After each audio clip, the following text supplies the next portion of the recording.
Culapantaka 3 bulan diminta kakaknya untuk menghafal 1 syair. Dia masih Samanera Culapantaka. 3 bulan untuk menghafal 1 syair. Itu nggak hafal-hafal. Nggak hafal-hafal. Baris pertama hafal, 2, 3, 4 lupa. Baris yang kedua hafal, yang pertama lupa. Sampai 3 bulan nggak hafal-hafal. Tapi yang hebat lagi adalah walaupun tidak hafal 1 syair, Culapantaka itu tetap semangat. Bahkan ketika Mahapantaka kakaknya berpikir, sudah kamu lepas jubah saja. Rasanya tidak cocok untuk menjadi seorang Samanera. Waktu itu masih Samanera. Padahal Mahapantaka itu sudah arahat loh. Sudah arahat, pun masih melihat adiknya ini tidak cocok sebagai seorang pertapa. Hanya karena 1 syair tidak hafal. 3 bulan tidak hafal. Tapi kemudian ketika diminta untuk lepas jubah, Culapantaka tidak mau, sampai dia nangis. Nangis di belakang wihara, di belakang kuti. Ketika nangis kemudian Sang Buddha datang. Ditanya, kenapa kok nangis? Karena Bhante Mahapantaka minta saya untuk lepas jubah.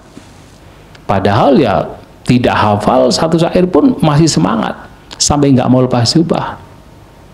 Sampai kemudian waktu itu Mahapantaka ini adalah biku yang ditugasi untuk ketika ada undangan makan, ditugasi untuk menunjuk siapa-siapa Bhante yang ikut undangan makan.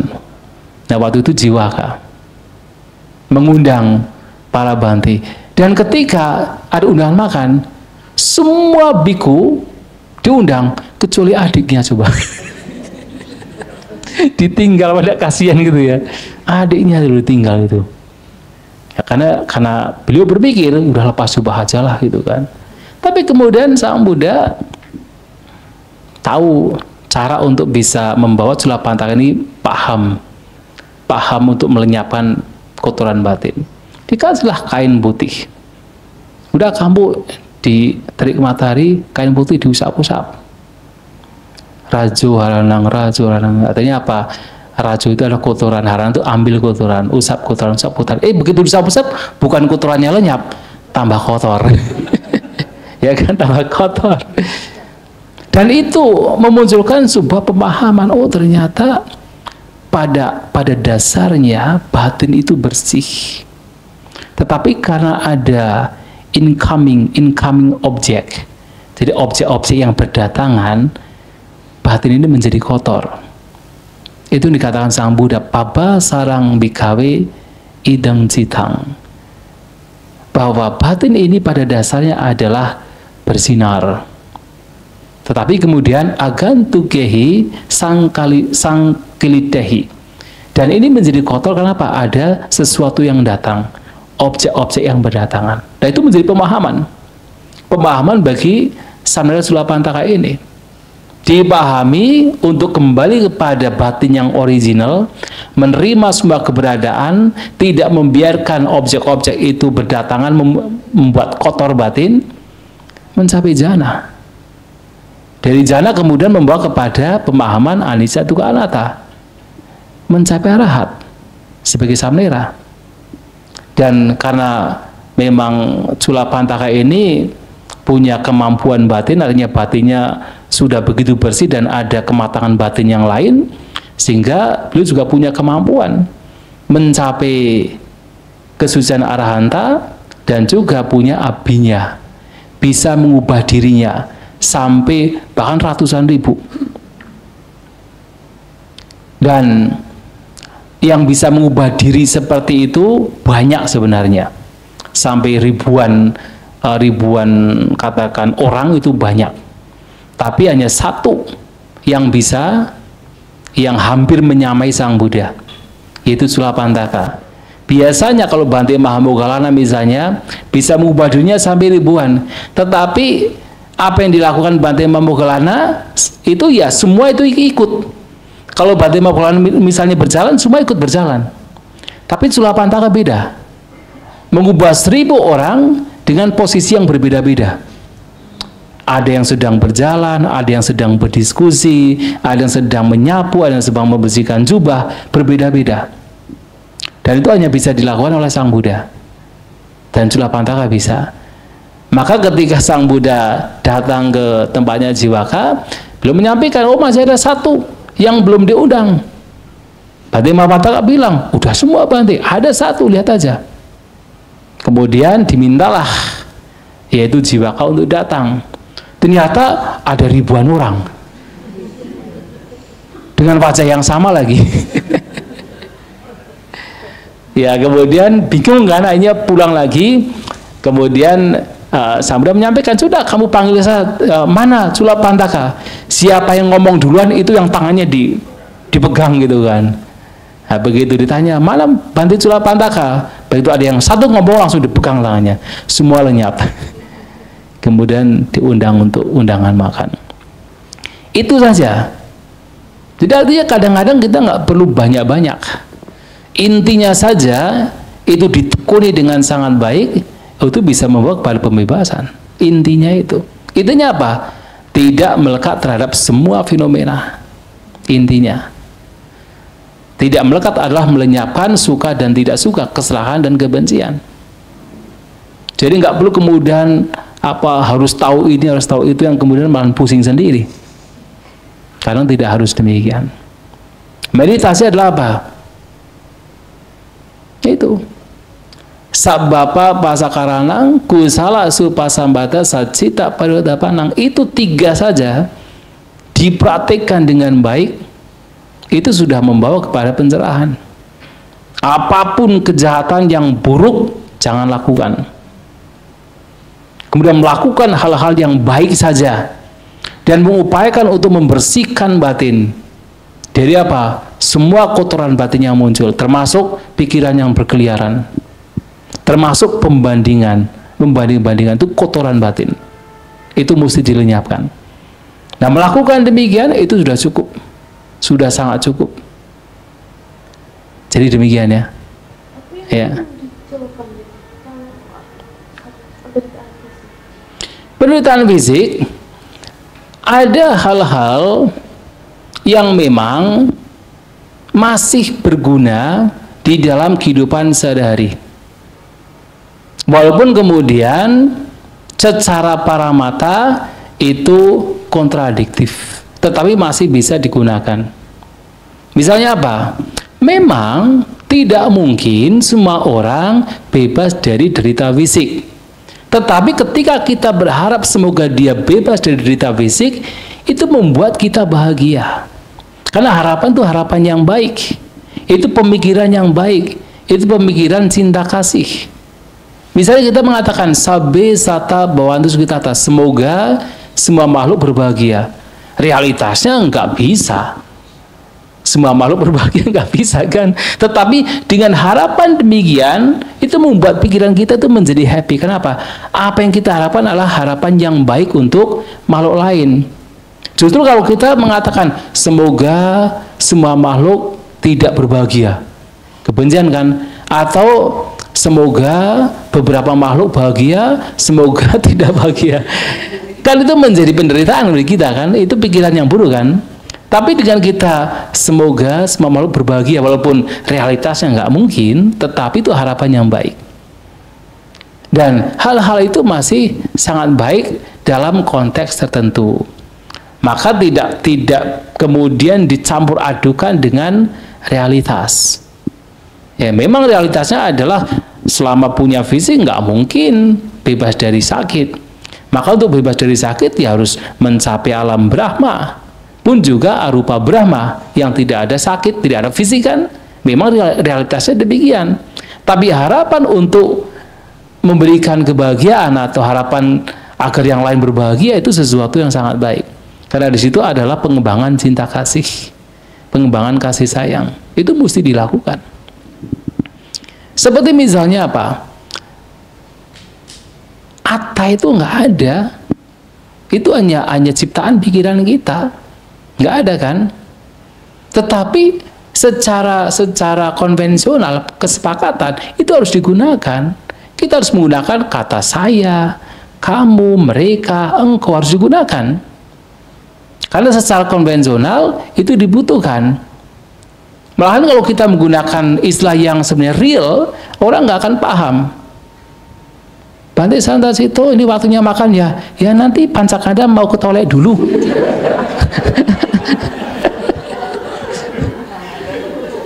Malah orang nggak paham kan?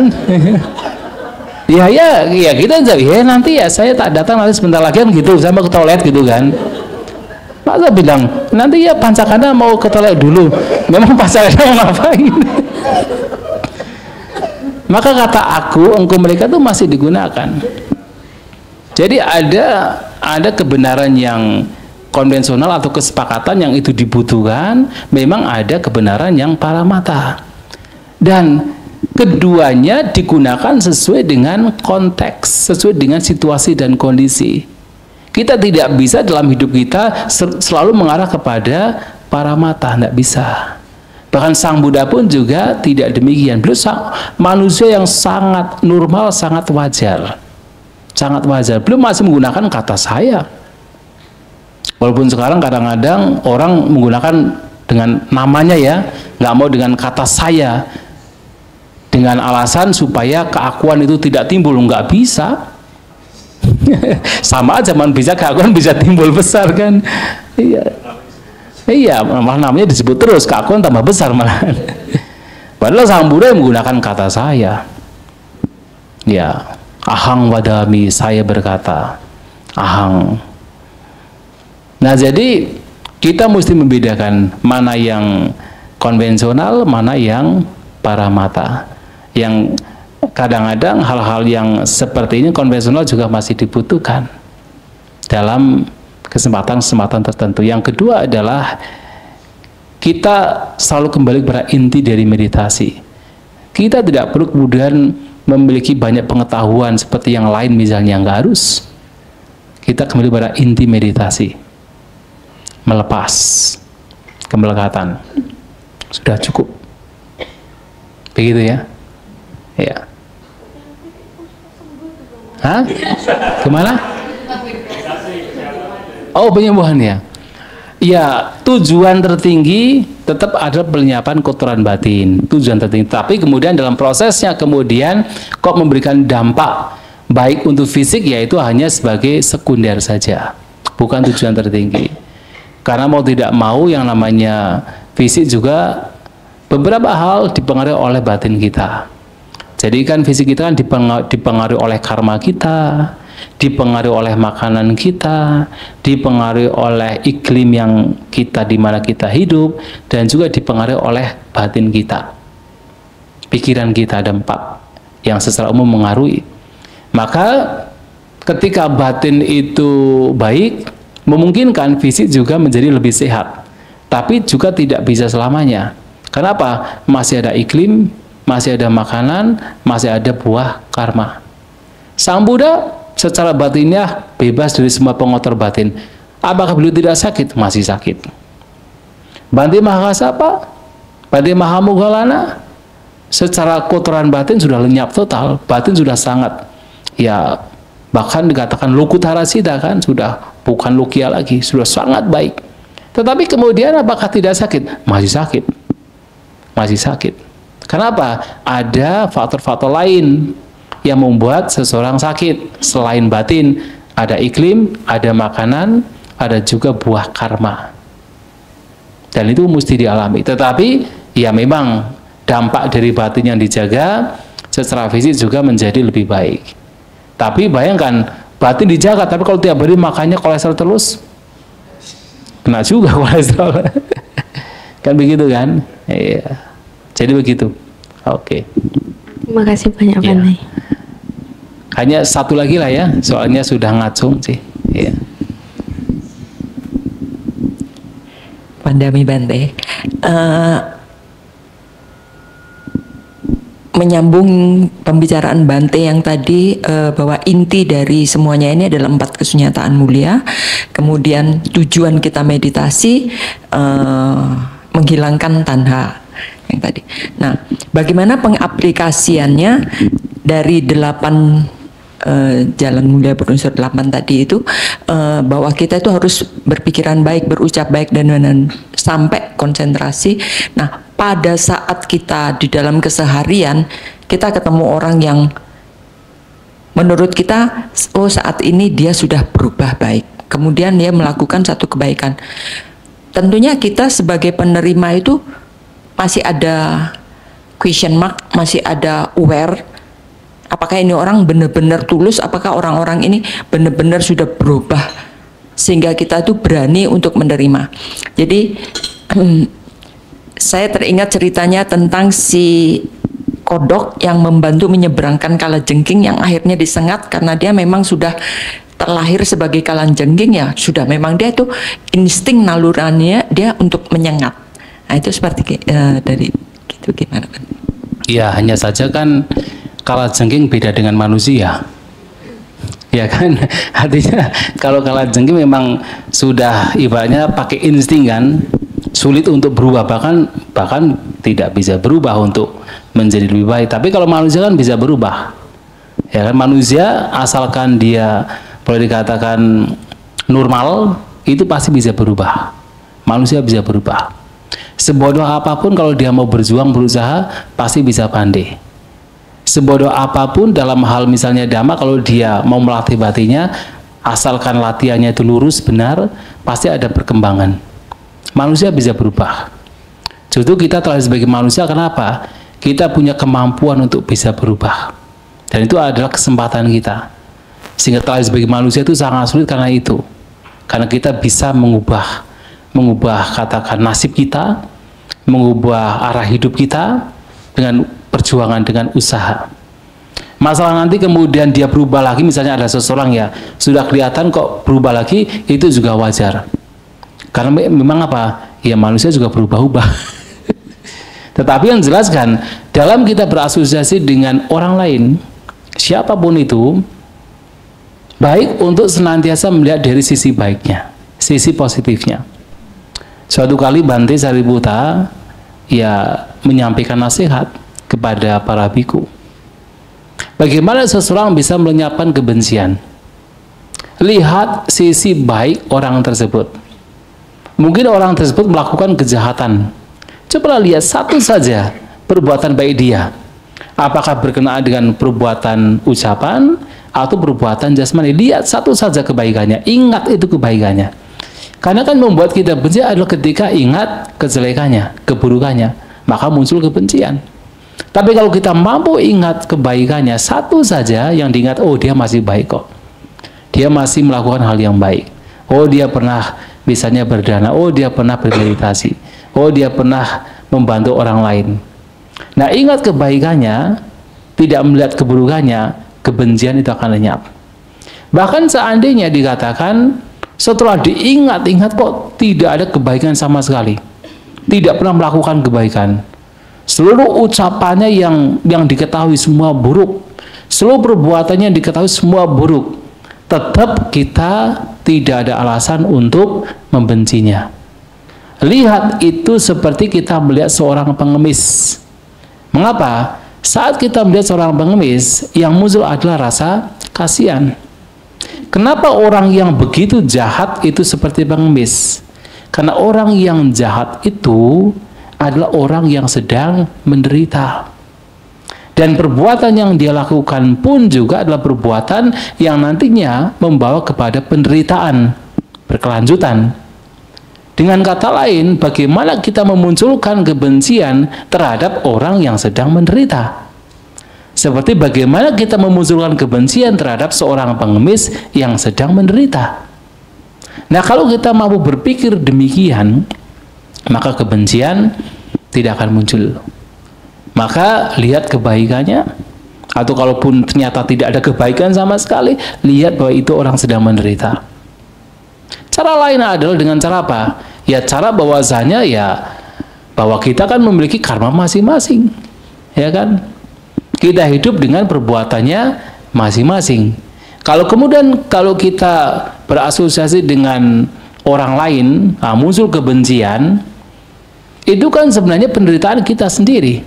kita seperti membuat karma baru yang nanti membuat kita jauh menderita.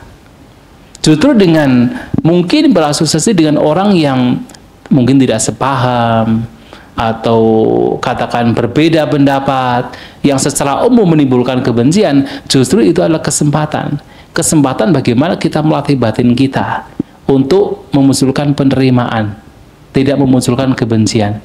Karena kalau kemudian kita memunculkan kebencian, seperti kita itu membuat karma buruk yang baru, dan itu tidak akan pernah berakhir.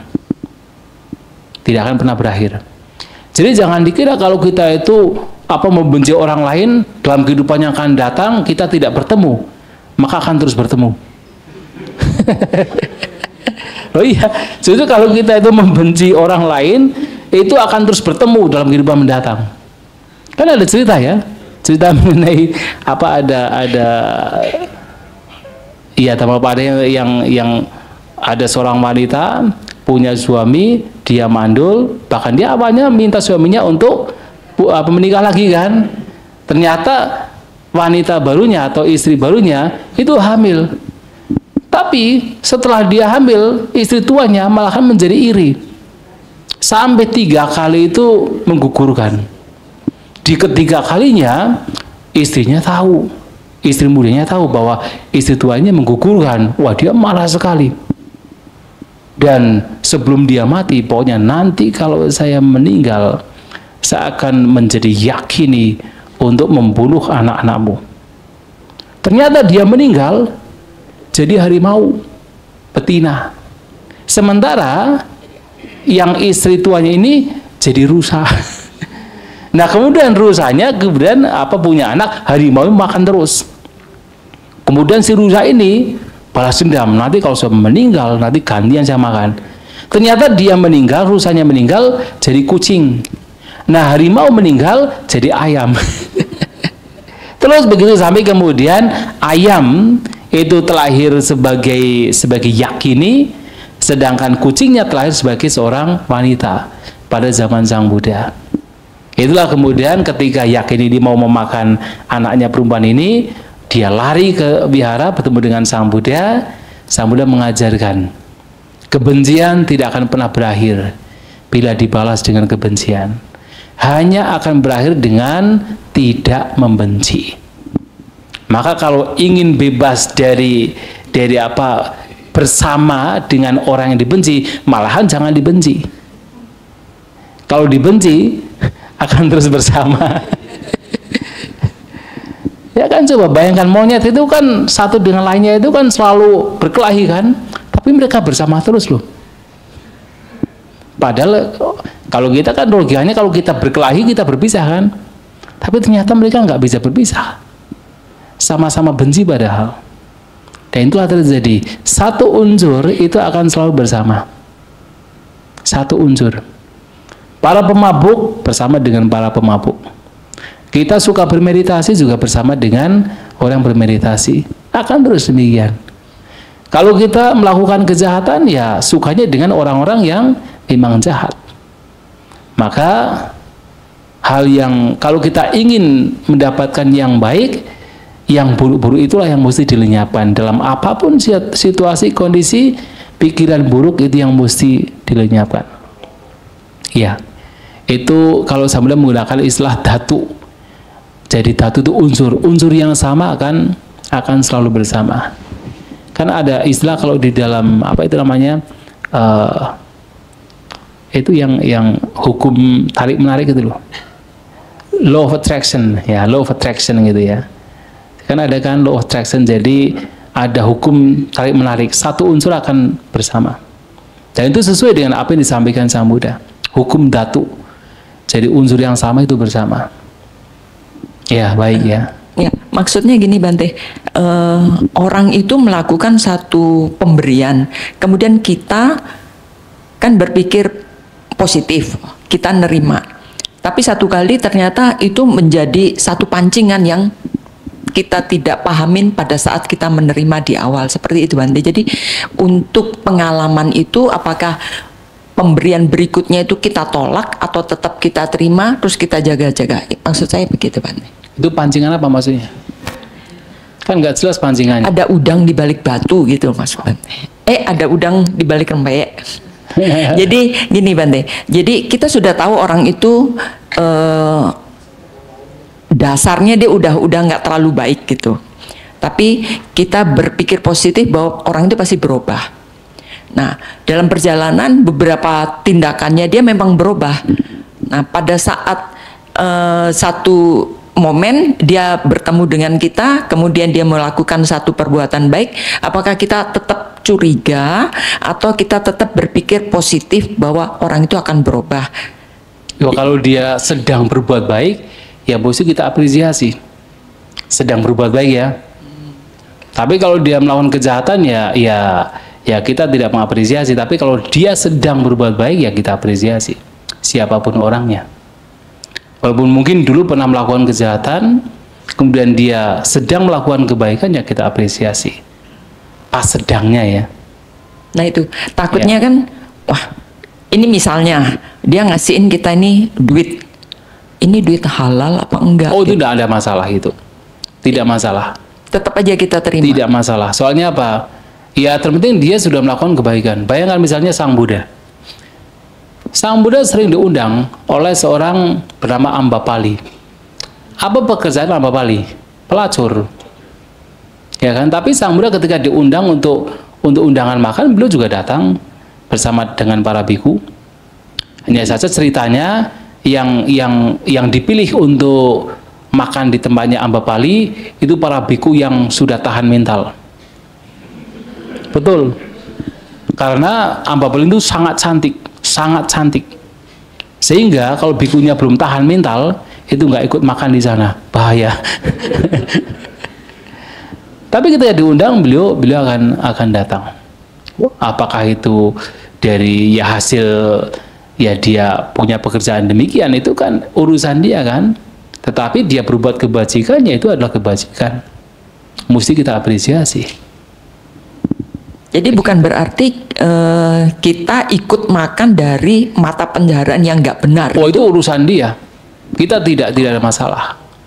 Tidak ada masalah. Misalnya bahkan kita kan apa yang di meja sudah ada daging kan. Daging kan hasil pembunuhan sebenarnya kan. Mau tidak mau. Tetapi kan ketika kita hanya makan tanpa memunculkan kebencian, tanpa memunculkan katakan kita menyuruh ya orang untuk membunuh, itu kan ya kita tidak ada masalah. Kita tidak membunuh, kita tidak melakukan kejahatan. Yang melakukan kejahatan adalah yang membunuh. Ya sebenarnya mengetahui itu akan menjadi guilty saja. Kita melihat sendiri, kemudian kita mendengar binatang itu sedang dibunuh. Ya, kalau kita ikut makan, biasanya akan memunculkan guilty, memunculkan rasa bersalah itu kan. Makanya itu kan dilarang kalau begitu. Nah, sekarang begini Bante. Jadi masyarakat pun sudah tahu kalau orang ini koruptor gitu misalnya. Dan si anak ini tahu, bapak gua koruptor nih. Tapi gua disekolahin sama dia, gua dikasih makan sama dia. Jadi gimana tuh si karmanya dari si anak penerima? Tidak masalah. Yang bikin karma buruk itu adalah si koruptornya, bukan istri, bukan anaknya, bukan. Kecuali kalau anak istrinya kemudian ikut ngompori, itu bagus itu bagus, itu baru dia ikut berbuat jahat. Pernah ada suatu kali ada seorang Brahmana bernama Dhananjani. Dulu Brahmana ini punya istri yang punya sada yang baik, tapi meninggal, dan ketika istrinya baik, dia pun juga baik. Tapi kemudian ketika punya istri baru ini tidak punya keyakinan, tidak punya sada. Dia pun juga berbuat kejahatan, termasuk suka korupsi. Karena Dhananjani itu adalah juga salah satu penasihat dari Raja Pasenadi, suka korupsi. Kemudian itu dibicarakan sama para biku ya. Ini kenapa Dhananjani kok dulunya baik sekarang berubah gitu kan. Akhirnya suatu kali Bhante Sariputta memberikan nasihat kepada Dhananjani. Nasihatnya adalah bahwasanya ketika kamu melakukan kejahatan, itu bukan istrimu yang nanti mendapatkan keburukan, bukan anakmu, tapi kamu sendiri yang mendapatkan keburukan. Untuk apa? Karena kan dia beralasan, saya melakukan ini demi anak dan istri. Tapi ternyata kenyataannya yang berbuat kejahatan itu hanya dia, bukan anak dan istrinya. Maka nanti secara hukum karma, dia sendiri yang akan menerima buah perbuatan jahatnya, bukan anak istrinya. Jadi anak istri tidak berimbas. Tidak berimbas, karena kan dia hanya sekadar menerima, kecuali kalau tadi ngompori atau ikut menyetujui perbuatan jahat orang tuanya atau ayahnya. Baru kemudian dia ikut dalam konteks menyetujui, artinya dia melakukan kejahatan juga. Tapi kalau dia sekadar hanya makan, kan memang tugas berumah tangga, kan tugas kepala rumah tangga untuk memberikan penghidupan anak istri. Begitu. Tapi kalau dia menyetujui, dia ikut ngompori, yaitu ya termasuk ikut melakukan kejahatan. Begitu. Nanti si bapak beralasan karena gua korupsi, jadi gua nggak kasih lu makan gitu ya Bante. Nah, ya itu istilah berarti nggak tanggung jawab sebagai seorang kepala rumah tangga. Dan salah satu nasihat Sang Buddha adalah seorang kepala rumah tangga itu harus menyokong anak dan istri. Ya kan, putak darasa sanggaho etam manggalam utamang. Menyokong anak istri adalah berkah utama. Dan kalau dia tidak melakukan demikian, ya itu bukan sudah dia korupsi, kemudian dia tidak menyokong anak istri, tambah jahat lagi. Berarti dia menciptakan karma buruknya dia sendiri. Iya betul lah. Dia korupsi itu karma buruk, tapi kemudian dia menyokong anak istri itu karma baik. Walaupun dengan hasil yang tidak baik, tapi masih ada kebaikan di sana. Karena dia juga memberi juga. Walaupun kemudian tidak murni, karena kan kemurnian sebuah dana akan menjadi sangat murni ketika si pemberi juga baik, si penerima juga baik. Nah ini kan dalam konteks si pemberi itu tidak baik, tapi si penerima itu baik. Tapi pemberian ini pun tetap memberikan buah yang baik. Betul, minimal begitu. Tapi sekarang ini yang sering tren itu sekarang gini Bante, dia si pemberi ini menyatakan kepada istrinya, aku nggak kasih kamu, aku nggak mau makanin kamu, kamu cari makan sendiri karena ini uang aku, uang haram, dia bilang begitu. Ya itu salah pandang juga. Salah pandang itu sebagai seorang suami, salah satu apa yang disampaikan Sang Buddha itu harus menyokong anak istri. Sigalo pada suta. Nasihat Sang Buddha kepada pemuda Sigala. Salah satu adalah tugas kepala rumah tangga suami terhadap istri. Salah satu tugasnya adalah juga memberikan penghidupan untuk istri. Kemudian tugas orang tua terhadap anak, juga memberikan penghidupan terhadap anak. Tapi kalau kemudian tidak mau menyokong anak istri, yaitu termasuk ya orang yang tidak bertanggung jawab. Dan itu sesuatu yang tidak baik. Kadang-kadang kita harus berpikir bahwa hukum karma ini jangan dimain-mainkan. Orang kan kadang-kadang berpikir, udah itu karma-karmamu sendiri, saya karma-karma saya sendiri, kan begitu ya. Padahal tidak, justru dengan kita paham hukum karma, justru kita akan semakin termotivasi untuk melakukan kebaikan. Kebaikan dari mana dulu? Yaitu dari orang yang paling dekat. Baru kemudian keluar. Nah, hukum karma adalah untuk membuat kita termotivasi untuk melakukan kebaikan, bukan kemudian untuk melegitimasi karmaku sendiri, karmamu sendiri. Bukan demikian. Tapi justru adalah untuk membuat kita termotivasi untuk melakukan kebaikan. Begitu kita memahami hukum karma. Baik, terima kasih Bante. Ya. Ya, sudah jam 9-nya. Ini malam terakhir Bante ekstra. Ekstra Bante, ekstra. Ya, gimana? Didi Lakhana. Apa? Tilakhana, dengan 4 kebenaran itu sama. Karena ketika berbicara dukkha itu nggak akan dipisahkan dari anicca dan anatta. Yadani cangtang dukang. Apapun yang tidak kekal itulah duka.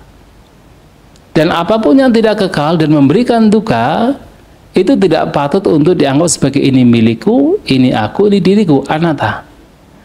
Maka duka tidak bisa berpisah dari anicca dan anatta. Sehingga kita berbicara duka pasti berbicara anicca, berbicara anatta juga.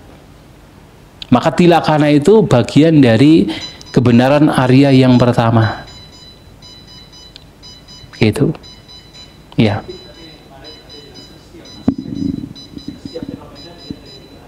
Iya. Iya. Betul, betul. Iya.